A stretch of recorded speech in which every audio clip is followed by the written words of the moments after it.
한 절씩 교독하겠습니다. 베드로가 바깥들에 앉았더니 한 여종이 나와 이르되 너도 갈릴리 사람 예수와 함께 있었도다 하거늘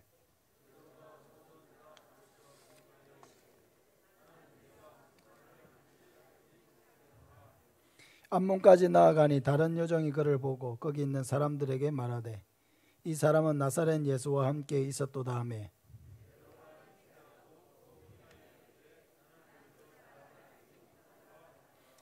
조금 후에 곁에 섰던 사람들이 나와 베드로에게 이르되 너도 진실로 그 도당이라 내 말소리가 너를 표명한다 하거늘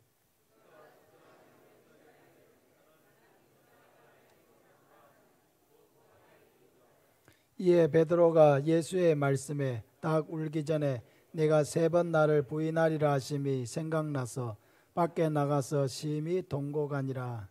아멘. 우리 찬송 268장 찬송합시다.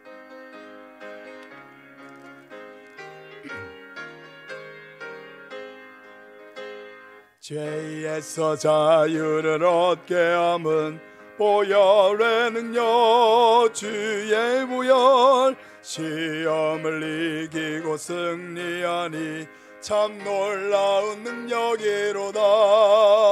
주의 보혈 능력이 있도다. 주의 피 믿어 주의 보혈 그 어린 양의 매우 귀중한 피로다.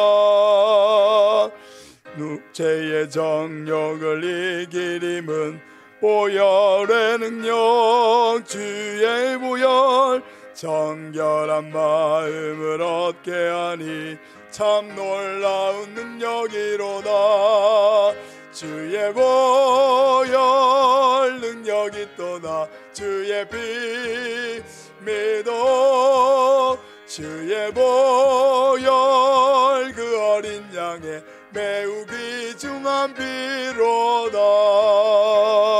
눈보다 더 이게 밝히는 것 보혈의 능력 주의 보혈 부정한 모든 것 밝히시니 참 놀라운 능력이로다. 주의 보혈 능력이 있도다. 주의 피 믿어 주의 보혈 그 어린 양의 매우 귀중한 피로다. 구주의 복음을 전할 제목 보혈의 능력 주의 보혈 날마다 나에게 찬송 주니 참 놀라운 능력이로다. 주의 보혈 능력이 있도다. 주의 피 믿어 주의 보혈 그 어린 양의 매우 귀중한 피로다. 할렐루야. 회개하면 변화될 수 있다 제목으로 말씀을 전하겠습니다.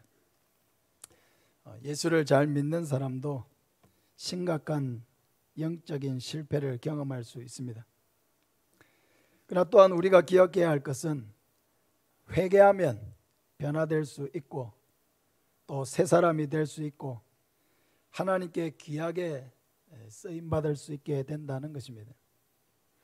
오늘 본문은 베드로에게는 정말로 다시 기억하고 싶지 않을 만큼 치명적인 그의 영적인 실패를 기록하고 있습니다. 성경은 결코 사람을 영웅으로 만들려고 하는 그런 뜻이 없습니다. 사람을 영웅으로 만들어서 너희도 그들과 같이 해라고 우리에게 강요하지 않습니다. 오히려 이 베드로와 같은 참 초대교회의 이 기라성 같은 이 지도자도 이런 영적인 실패를 했을 때가 있다는 것을 우리에게 적나라하게 보여주면서 베드로도 이런 실패가 있었지만은 회개하니까 귀하게 쓰임받는 사람이 되지 않았느냐 하시고 우리를 위로하시고 이를 통해서 우리를 격려해 주시는 하나님을 만나게 됩니다.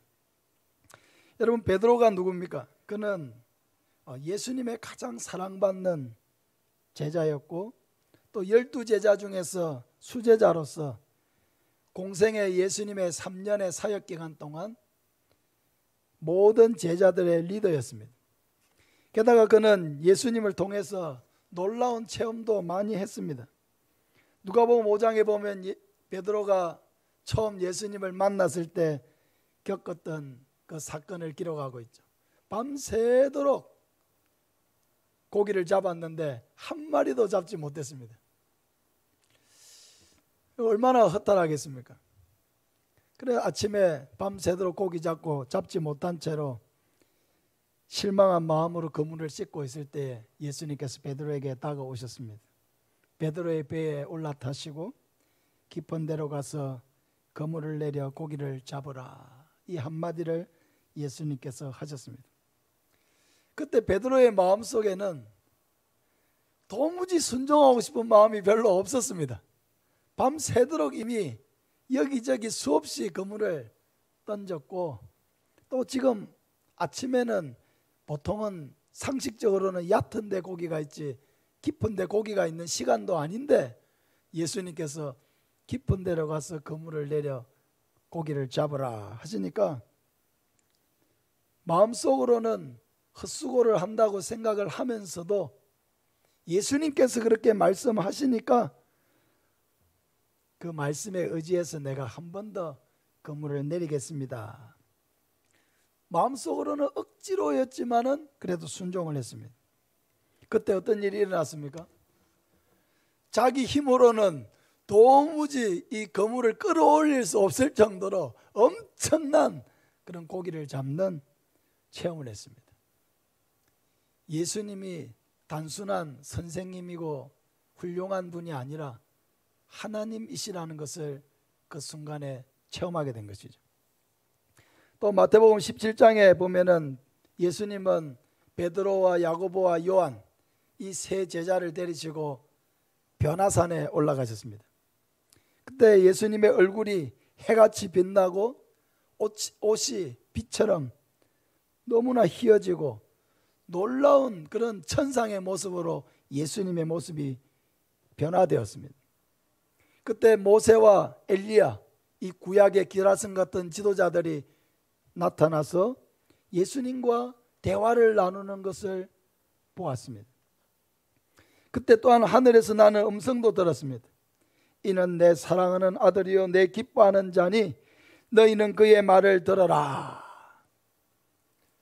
하늘에서 나는 이 음성, 이 예수님을 향하여 이는 내 사랑하는 아들이요 내 기뻐하는 자니 너희는 그의 말을 들어라. 이 하나님의 음성을 생생하게 들었습니다. 베드로는 베드로 후서에서 이 분명하게 들었던 음성을 다시 한번 성도들에게 강조하고 있습니다. 그랬던 베드로가 오늘 본문에서 어떤 실패를 보여주고 있습니까? 예수님을 위하여 목숨까지 버리겠다고 했던 베드로가 예수님을 모른다고 부인하고 있습니다. 몇 번이나 부인했습니까? 3번이나 예수님을 모른다고 부인했습니다. 3번에 걸쳐서 부인한 것은 완전한 부인이죠. 그리고 3번을 부인하는 과정에서 단계적으로 그 강도가 더 세지고 있는 것을 볼 수가 있습니다. 처음에 한 여종이 베드로에게 와서 너도 저 갈릴리 사람과 함께 있었다. 저 갈릴리 사람이 누구죠? 예수님이시죠. 예수님이 지금 십자가에 못 박히시기 위하여서 많은 채찍을 당하시고 고난을 당하고 있는 바로 그 시점이었습니다. 너도 저 갈릴리 사람과 함께 있었도다. 이렇게 하니까 베드로가 나는 네가 무슨 말을 하는지 알지 못하겠노라 하면서 다소 모르는 척 부인했습니다. 근데 잠시 후에 또 다른 여종이 주변에 있는 사람들 앞에서 공개적으로 이 베드로를 향해서 이 사람은 나사렛 예수와 함께 있었도다. 자신이 정인이 된 것처럼 이 사람이 분명 저 예수와 함께 있는 걸 내가 보았다. 이렇게 정언을 하는 것입니다. 그러니까 베드로는 이 상황을 빠져나가고 싶어서 더 강하게 부인했습니다. 72절에 보면 베드로가 맹세하고 또 부인하여 이르되 나는 그 사람을 알지 못하노라 하더라. 조금 전에는 네가 무슨 말을 하는지 내가 알지 못하노라 이렇게 했는데 이제 두 번째는 맹세하고 부인했다 그랬습니다. 맹세하면서 난 절대 저 사람을 모른다. 베드로가 이렇게 나오니까 베드로 곁에 서 있던 또 다른 사람들이 뭐라고 얘기합니까? 너도 진실로 그 도당이라 네 말소리가 너를 표명한다. 이렇게 하면서 베드로를 들어 몰아세웠습니다. 그러니까 이제 베드로는 너무 당황하고 두려운 나머지 예수님을 저주하면서 부인하기에 이르렀습니다. 베드로는 자신도 예수님처럼 끌려가서 채찍질 당하고 처형될 수 있다는 이 사실이 두려웠습니다. 예수님을 사랑했고 지금도 사랑하고 있지만은 그럼에도 불구하고 이 두려움, 죽음에 대한 두려움을 넘어서지 못했습니다. 그만큼 베드로는 연약했습니다. 74절에 보면 그가 저주하며 맹세하여 이르되 나는 그 사람을 알지 못하노라 하니 곧 닭이 울더라 했습니다. 세 번의 부인, 이 3은 완전수죠. 성경에 나오는 3, 7, 10, 12 하는 이 숫자들은 완전수입니다. 완전수라는 것은 단순한 3번 이상의 의미를 가진 거죠. 3번을 부인하는 것은 완전히 예수님을 모르는 사람처럼 부인했다는 것입니다. 십자가에 달리시기 전에 예수님께서 신문당하시고 또 매 맞으시고 고통을 당하고 있는 예수님이 지금 베드로와 있는 거리와 그렇게 멀지 않은 곳에 예수님이 계셨습니다. 그럼에도 불구하고 베드로는 예수님을 저주하고 맹세하면서 철저하게 모르는 사람처럼 행동했습니다.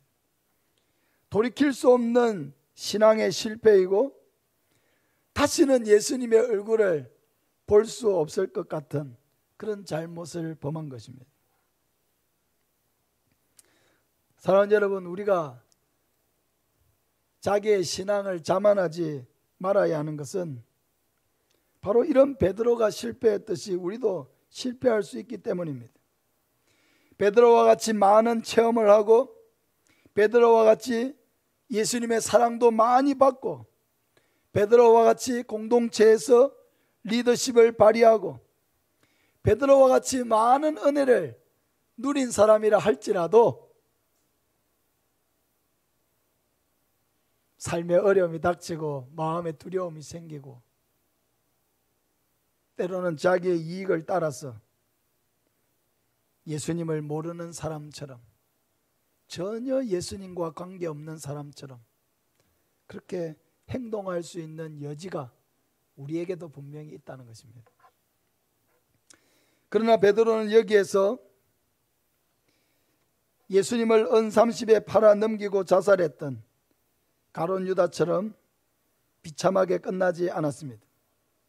베드로가 가룟 유다와 분명하게 다른 것은 베드로에게는 회개가 있었고 가룟 유다에게는 회개가 없었다는 것입니다. 75절에 보면 이에 베드로가 예수의 말씀에 닭 울기 전에 네가 3번 나를 부인하리라 하심이 생각나서 밖에 나가서 심히 통곡하니라. 베드로는 닭이 울 때에 예수님이 바로 하루 전날 제자들과 마지막 성만찬을 나누시던 바로 그 자리에서 베드로에게 예수님이 하셨던 그 말씀이 생각났습니다. 마태복음 26장 33절에 보면 베드로가 대답하여 이르되 모두 주를 버릴지라도 나는 결코 버리지 않겠나이다. 예수께서 이르시되 내가 진실로 내게 이르노니 오늘 밤 닭 울기 전에 네가 3번 나를 부인하리라.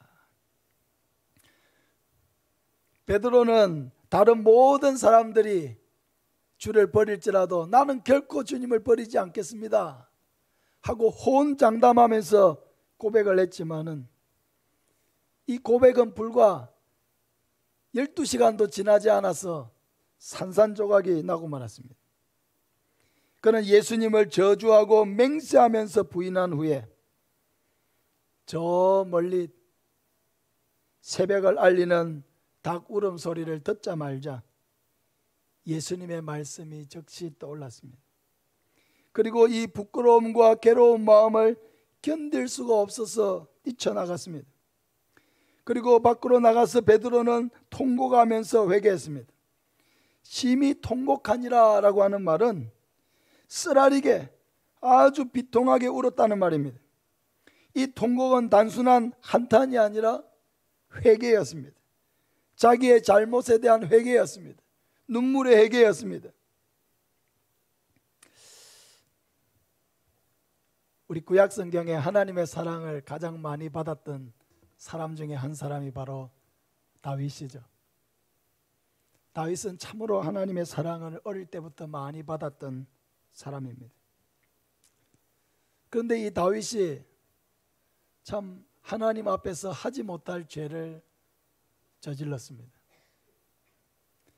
자기의 부하들이 다 전쟁터로 나가서 맹렬한 싸움터에서 전쟁을 하고 있을 때 그는 한 여인 밧세바를 취하였고 또 그 사실을 숨기기 위해서 그의 남편이었던 우리아 장군, 충신 중의 충신인 바로 그 우리아를 교묘한 방법으로 죽이기까지 했습니다.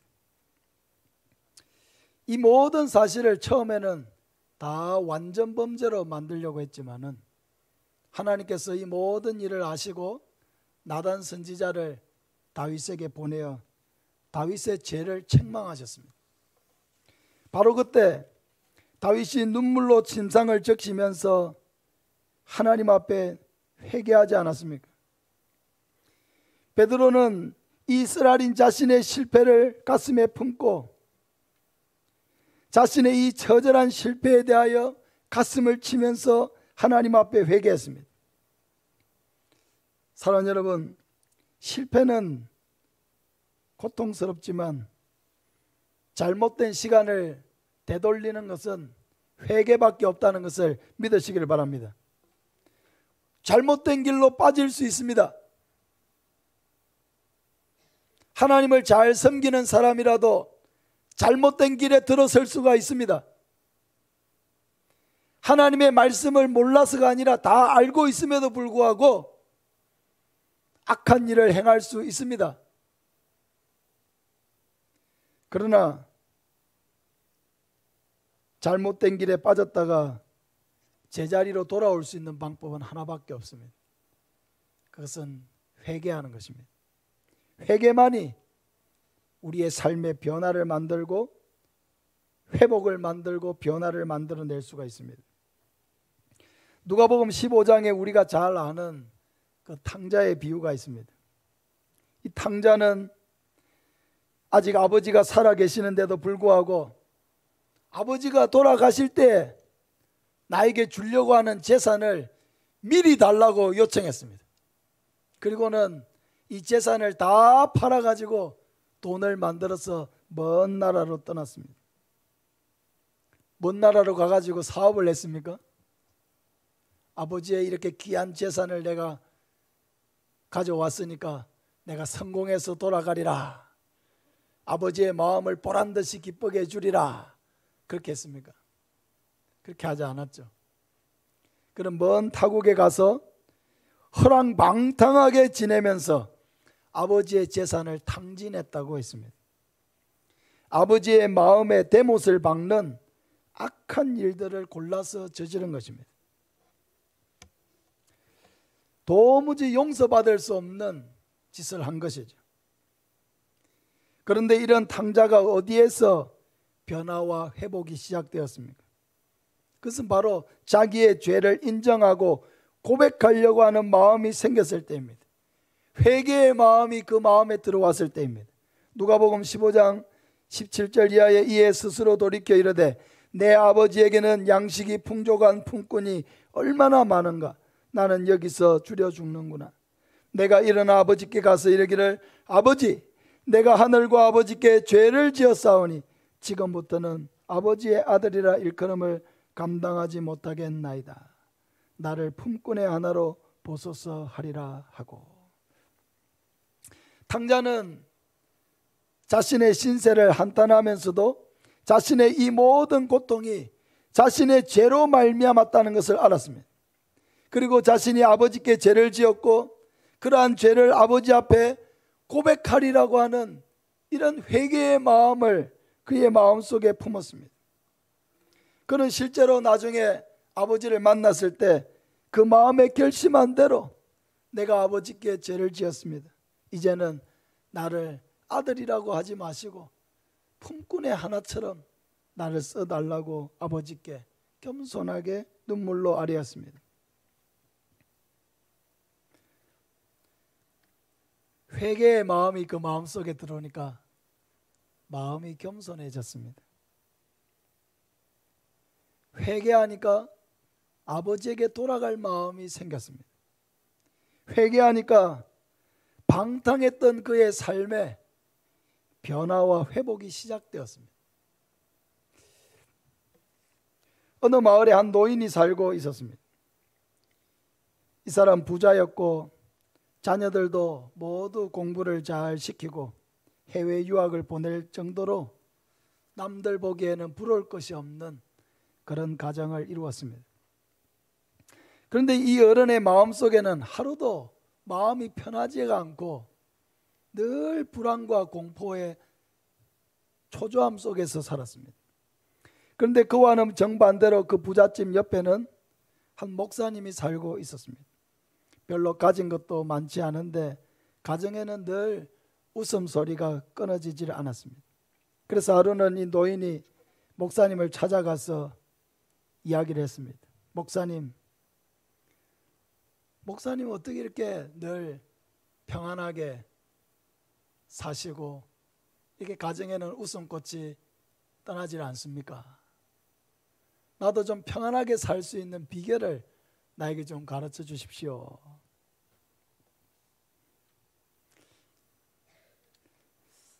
정말 알고 싶습니까?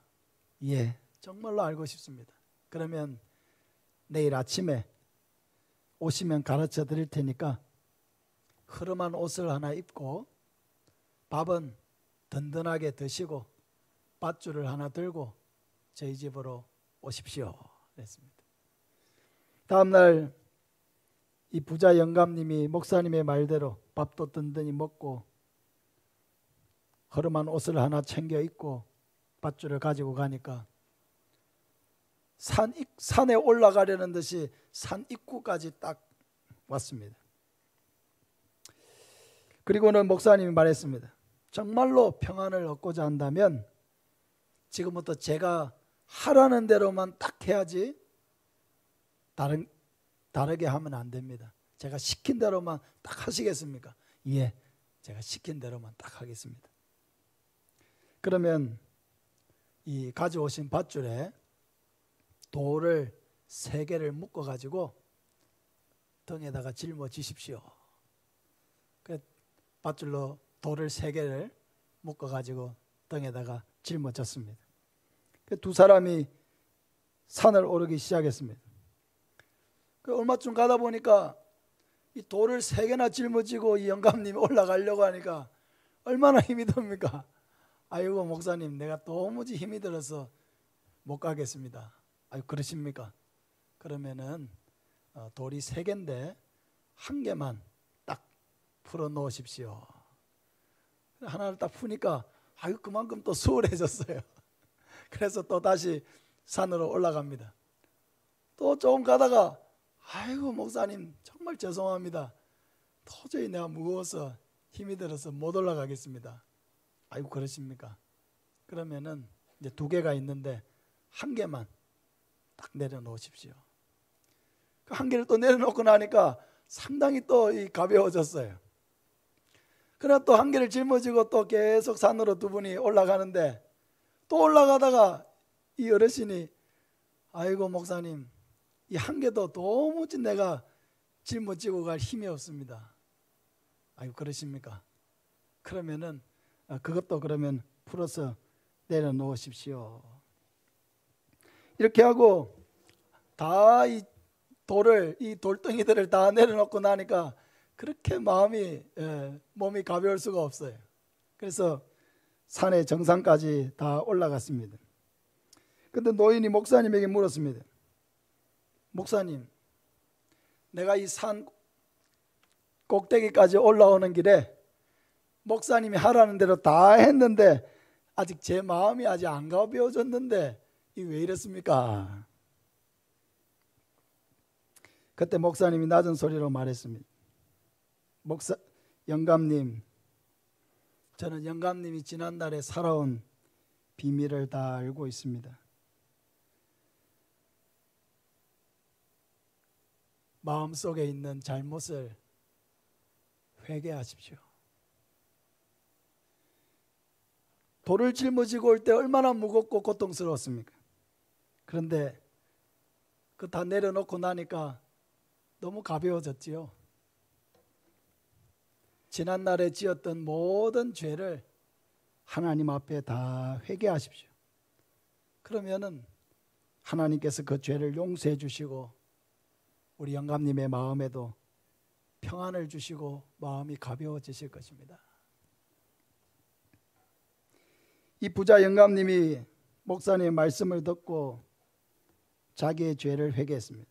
사실 이 영감님이 부자가 된 것은 남의 것을 도둑질하고 강도짓을 해가지고 부자가 된 것이었습니다.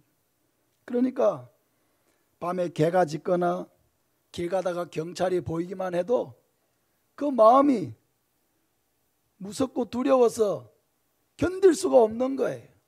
자녀들이 잘 돼도 소용이 없고 집이 부자인 것도 아무 소용이 없는 거예요. 마음은 늘 불안하고 초조하고 들키지 않을까, 잡혀가지 않을까, 늘 이런 마음으로 견딜 수 없는 그런 마음을 가지고 살았습니다. 그래서 그는 목사님 앞에서 뿐만 아니라 자신의 죄를 하나님 앞에서 회개하고 경찰서에 가서 자신의 죄를 자백했습니다. 자백을 하고 나니까 마음이 그렇게 가볍고 날아갈 듯이 행복했습니다. 근데 경찰서에서도 얘기를 들어보니까 이건 이미 벌써 한 30년 전의 일이야. 엊그제 일이 아니고 한 30년 전의 일이에요. 우리로 말하자면 공소시효가 다 지난 일이라는 얘기입니다. 그래서 경찰서장이 하는 말이, 이야, 참 30년이 지난 일을 가지고 여기 와서 회개하는 걸 보니까 참으로 기독교의 하나님은 살아있는 하나님이라고 이렇게 감탄을 하면서 이 영감님을 집으로 돌려보냈다고 하는 것입니다. 사랑하는 여러분, 우리의 삶에 진정한 변화를 가져오는 것은 회개입니다. 진정한 회개가 삶을 변화시킵니다. 진정한 회개가 있을 때에 은혜가 있습니다. 자신의 죄인인 것을 온전히 고백할 때에 하나님의 온전한 은혜가 우리의 마음에 임하는 것입니다. 어떤 사람은 나는 예수를 평생 믿어왔지만은 하나님의 그런 참 뜨거운 은혜, 그런 감격, 그런 기쁨, 그걸 나는 맛보지 못했습니다 하고 고백하는 분도 있을 수가 있습니다. 그러면 한번 돌아보시기를 바랍니다. 나는 평생 예수를 믿어오는 그 과정에서 정말 단 한 번이라도 자신의 죄에 대해서 정말 통렬하게 하나님 앞에서 괴로워하고 아파하고 눈물로 그 죄를 회개해 본 일이 있는가? 나는 나의 죄로 말미암아 하나님 앞에서 통곡의 눈물을 한 번이라도 흘려본 일이 있는가? 늘 죄를 짓지 않겠다고 다짐하지만은 반복해서 죄를 짓고야만은 이런 모진 나의 이 죄성을 부여잡고 하나님 나 좀 살려달라고 하나님 앞에 부르짖어 본 일이 있는가? 사랑하는 여러분, 진정한 회개가 있는 곳에 온전한 은혜가 있다는 것을 믿으시기를 바랍니다. 다윗도 죄를 짓고 회개하지 않은 상태로 있었을 때에는 그 마음의 고통이 이루 말할 수가 없었습니다. 시편 32편 3절에 내가 일벌 열지 아니할 때에 종일 신음함으로 내 뼈가 새하였도다. 주의 손이 주야로 나를 누르시오니 내 진액이 빠져서 여름 가뭄에 마른같이 되었나이다. 처음에 다윗은 자신의 죄의 부끄러움을 알고도 그는 하나님 앞에 고백할 용기를 내지 못했습니다. 그러니까 하나님께서 얼마나 그 마음에 부담을 주시는지, 너무나 무거운 이 마음을 가지고 자기의 뼈가 녹는 것 같고 진액이 말라가는 것 같은 그런 고통을 느꼈습니다. 그래야 다윗은 하나님이 주시는 이 부담감을 견딜 수가 없어서 그 죄를 하나님 앞에 고백했습니다. 시편 32편 5절에 내가 이르기를 내 허물을 여호와께 자복하리라 하고 주께 내 죄를 아뢰고 내 죄악을 숨기지 아니하였더니 곧 주께서 내 죄악을 사하셨나이다. 할렐루야. 우리의 죄는 용서받을 때 가벼워지는 것입니다. 할렐루야. 우리의 죄는 고백되어지고 회개할 때 가벼워지는 것입니다. 그러나 고백하지 아니하고 내 마음에 꽁꽁 숨겨놓고 있는 그 이상은 우리의 마음은 결코 평안을 얻을 수가 없는 것입니다. 사랑하는 여러분, 다윗이 완벽한 사람이었기 때문에 하나님의 사랑을 받고 쓰임을 받았습니까? 그게 아니거든요. 다윗이 하나님의 사랑을 받고 쓰임을 받는 것은 그가 자기의 죄를 하나님 앞에 정직하게 회개한 사람이었기 때문입니다. 진정한 변화는 바로 그 진정한 회개에서 시작된 것입니다. 사랑하는 여러분, 베드로는 예수님을 저주하고 맹세하면서 모른다고 부인했는데 그 죄가 예수님을 팔아먹은 가룟유다만큼이나 악하고 또 그 죄로 인해서 가룟유다만큼이나 그의 영적인 상태는 나락으로 떨어졌습니다. 그러나 그 베드로와 가룟유다의 삶을 완전히 뒤바꾼 그것은 뭡니까? 바로 베드로의 회개였습니다. 전성에 따르면 베드로는 닭 울음소리가 들릴 때마다 눈물을 흘렸다고 합니다. 닭 울음소리는 베드로에게 트라우마 같은 거였겠죠. 닭 울음소리가 들릴 때마다 자신이 예수님을 저주하고 맹세하면서 부인했던 자기의 그 죄악들이 생각났겠죠. 그러나 한편으로는 그 닭 울음소리가 들릴 때마다 그는 다시는 그런 부끄러운 모습으로 되돌아가지 않겠다고 다짐했을 것입니다. 사랑하는 여러분, 회개하면 단지 용서만 받습니까? 그렇지 않죠. 용서도 받고 마음의 평안도 얻습니다. 나아가서 하나님 앞에 귀하게 쓰임받는 사람도 될 수 있습니다. 베드로 역시도 그 부끄러운 실패를 했음에도 불구하고 회개하니까 예수님께서 다시 귀하게 사용해 주셨습니다. 예수님은 부활하신 후에 낙심한 베드로를 찾아와 주셨고 다시 만나시고 격려해 주셨습니다. 그리고 내 양을 먹이라고 하시면서 예수님의 사역을 맡겨주셨습니다. 베드로는 다시 그 회개를 통해서 회복되어 가지고 초대교회의 참 위대한 사도로서 초대 예루살렘 또 지역의 전도운동의 그런 중심 인물로서 많은 사람들을 살리는 놀라운 그런 사람으로 쓰임을 받았습니다.